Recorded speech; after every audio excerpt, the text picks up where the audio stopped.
Lucas gaslighting. In the summer of 2021, Wang Yukhae, known to the world as Lucas, was one of the most bankable faces SM Entertainment owned. Tall, magnetic, built for the kind of camera presence that fills arenas, he was carrying NCT into the Chinese market and anchoring WayV, the unit he had debuted with in 2018. He looked untouchable. Then, in August 2021, a single post took all of it apart. A woman claiming to be his former girlfriend published their private messages, and her accusations were not vague. She said he showed up at her apartment and her hotel almost every day, even on his rare days off, and that the visits always came attached to a request for money. In her most repeated claim, she said he had her go out and buy his cigarettes, so nothing traced back to him. Then a second person came forward, then a third.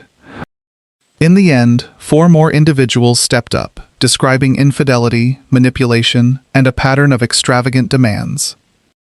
Within 48 hours, Lucas answered, posting a handwritten apology written in Chinese, acknowledging the situation and expressing regret over his past behavior.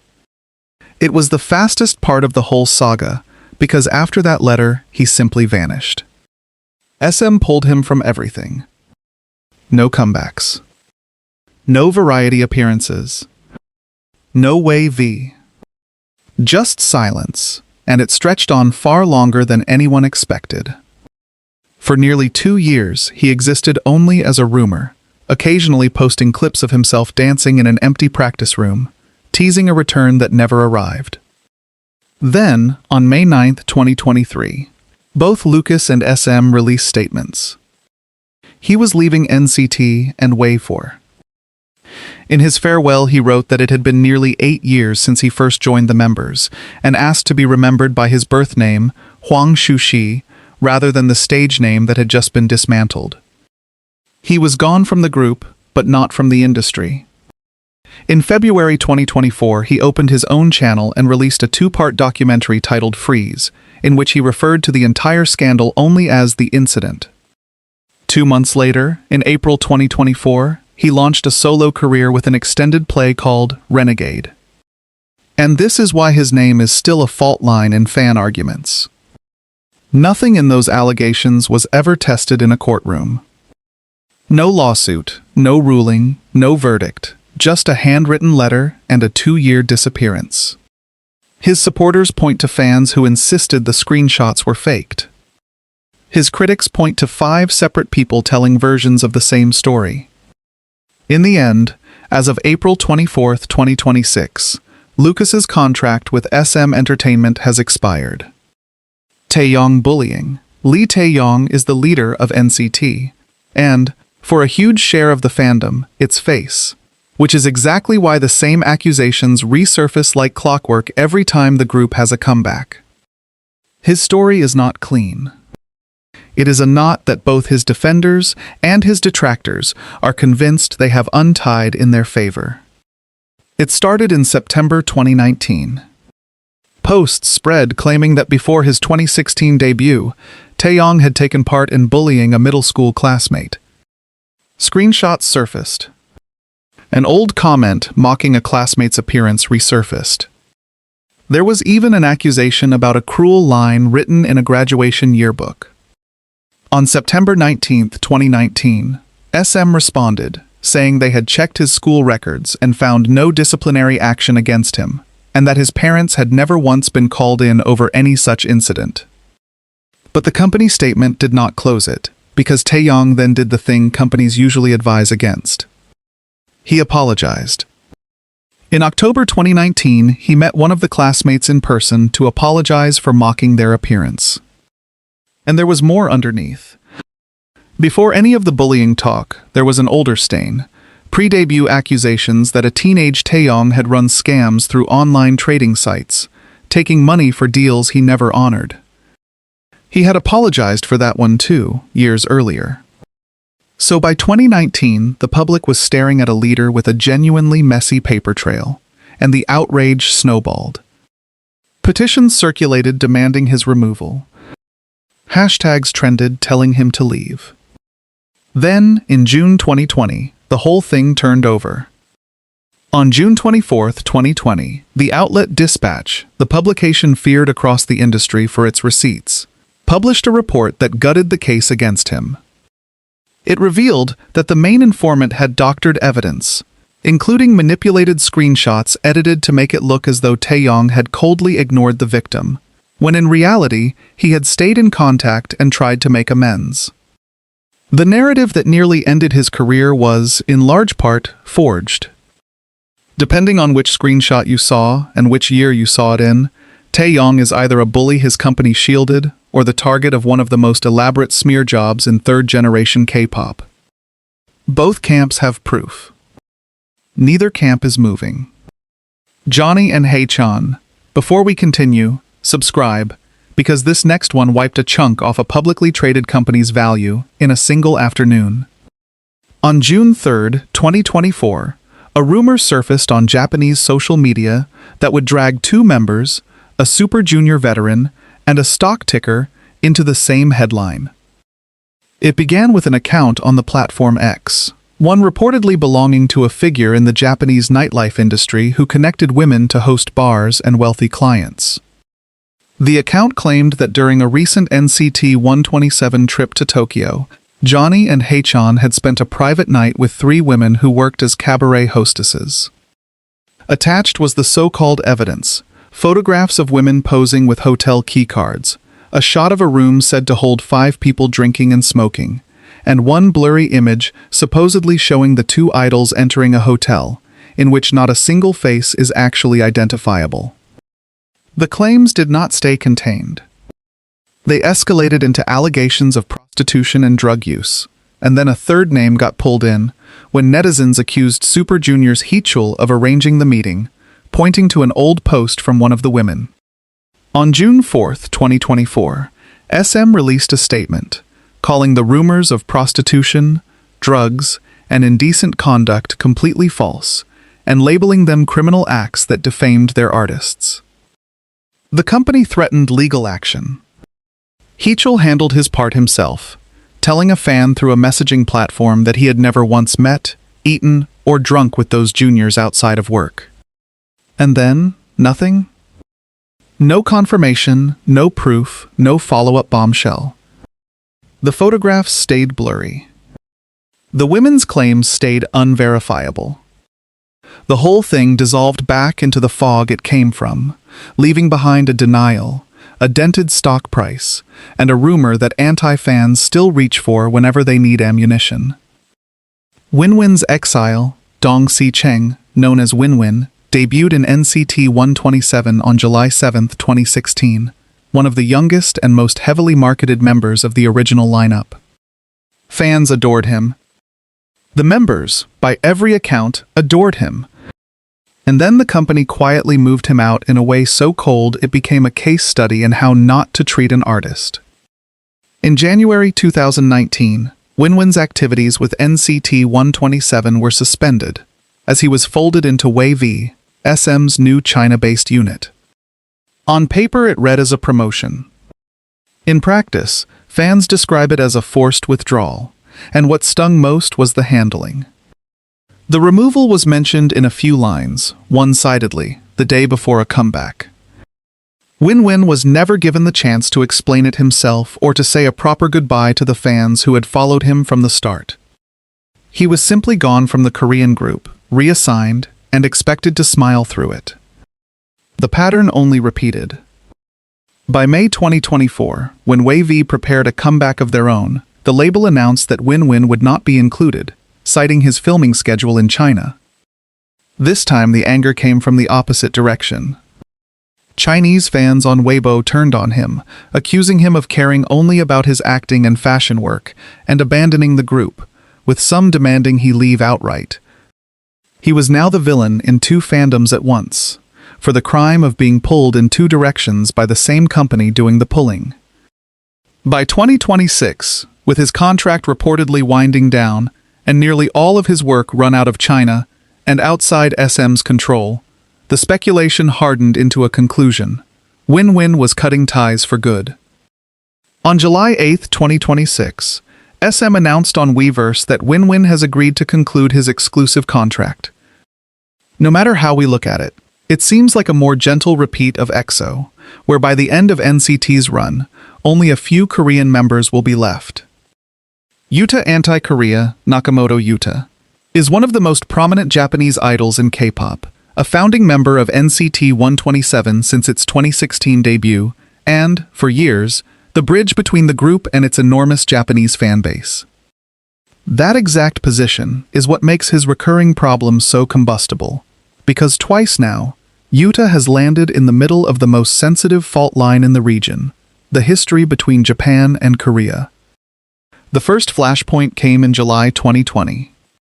During a live broadcast, Yuta revealed that he was close friends with a Japanese YouTuber known as Haechan, a figure widely regarded in Korea as openly anti-Korean. Fans were stunned. The live stream was quietly deleted, and Yuta unfollowed the YouTuber on social media, but the damage was already done, and the calls for an apology grew loud. Then, in February 2021, it happened again, and worse. Screenshots spread of Yuta wearing a shirt that read Korean Dream. The shirt had been made by that same YouTuber, and one detail made it impossible to wave away. On the website selling it, the brand spelled out the phrase's real meaning, a derogatory jab aimed at Korean women. Some defended him, arguing he might not have understood the wording. Others found that impossible to believe, given who he was friends with and where the shirt came from.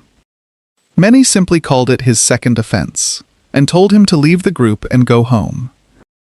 Yuta has never fully escaped it.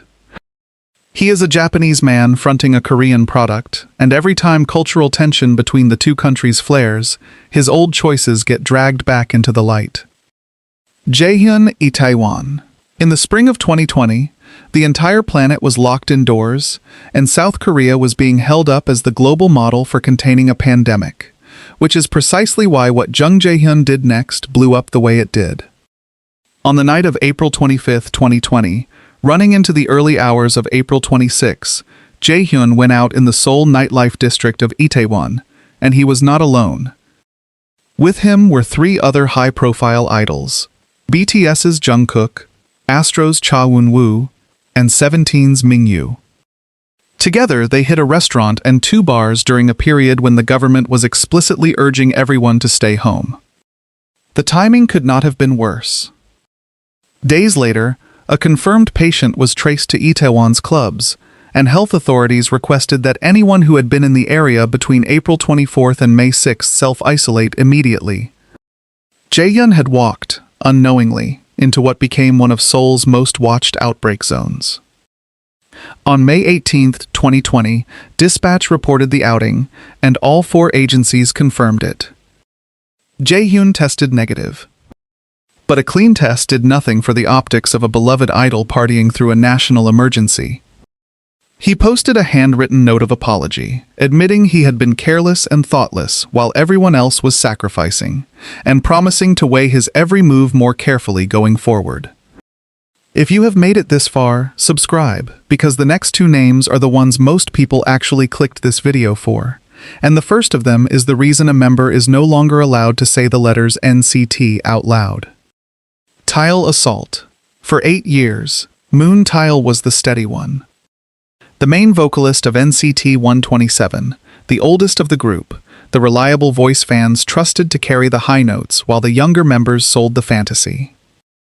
In August 2024, that entire image collapsed into a criminal case that would climb all the way to the country's highest court.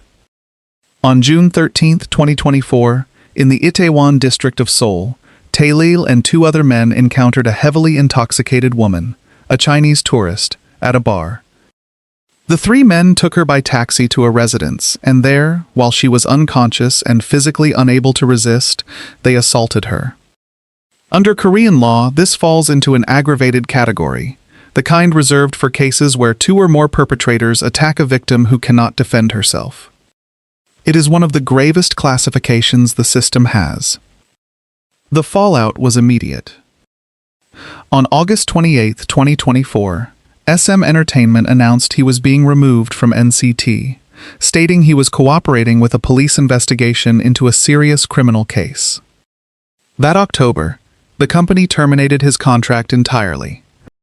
His fellow members scrubbed him from their social media within hours.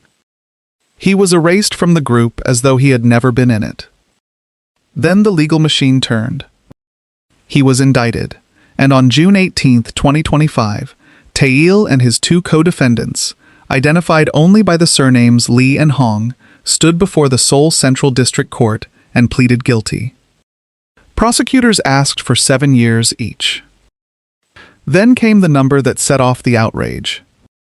On July 10, 2025, the court sentenced all three men not to 7 years, but to 3 years and 6 months, the judge citing their status as first-time offenders and a degree of leniency from the victim. The court also ordered each of them to complete 40 hours of an offender treatment program and barred them for 5 years from working anywhere involving children, teenagers, or people with disabilities. Prosecutors appealed. In October 2025, the Seoul High Court upheld the sentence unchanged. And on December 26, 2025, the Supreme Court finalized it, dismissing the final appeal and making the 3.5-year term absolute. From main vocalist to convicted criminal in under a year. Mark's cult. For 10 years, Mark Lee was everywhere.